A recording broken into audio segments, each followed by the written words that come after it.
പളനി അപ്പനൊക്കെ പോയാ?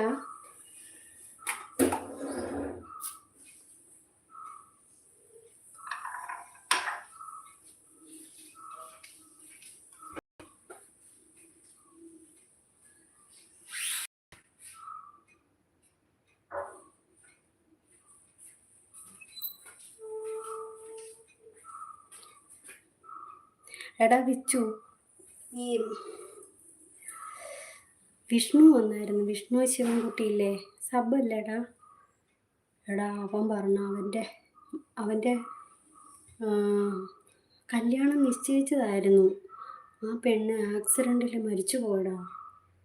ഇപ്പം വിഷ്ണു വന്നു.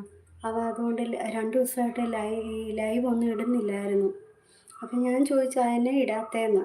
അന്നേരമാണ് പറയുന്നത്. പറഞ്ഞു ഇപ്പം നീ ഇട്, മനസ്സൊന്ന് ഫ്രഷ് ആകട്ടെ എന്നൊക്കെ പറഞ്ഞു വിട്ടിട്ടുണ്ട്. ഇടയ്ക്ക് വിഷ്ണുവിൻ്റെ അടുത്ത് കയറണം കേട്ടോടാ, ആരെങ്കിലും വന്നു കഴിയുമ്പോൾ. ഇപ്പം എന്നിട്ട് പോയിട്ടുണ്ട് വിഷ്ണു ഇടാനായിട്ട്. പാവാകെ തകർന്നിരിക്കുന്നു. എന്ത് ചെയ്യാനോ, ഓരോന്ന് എല്ലാം ഇങ്ങനെ സങ്കടങ്ങൾ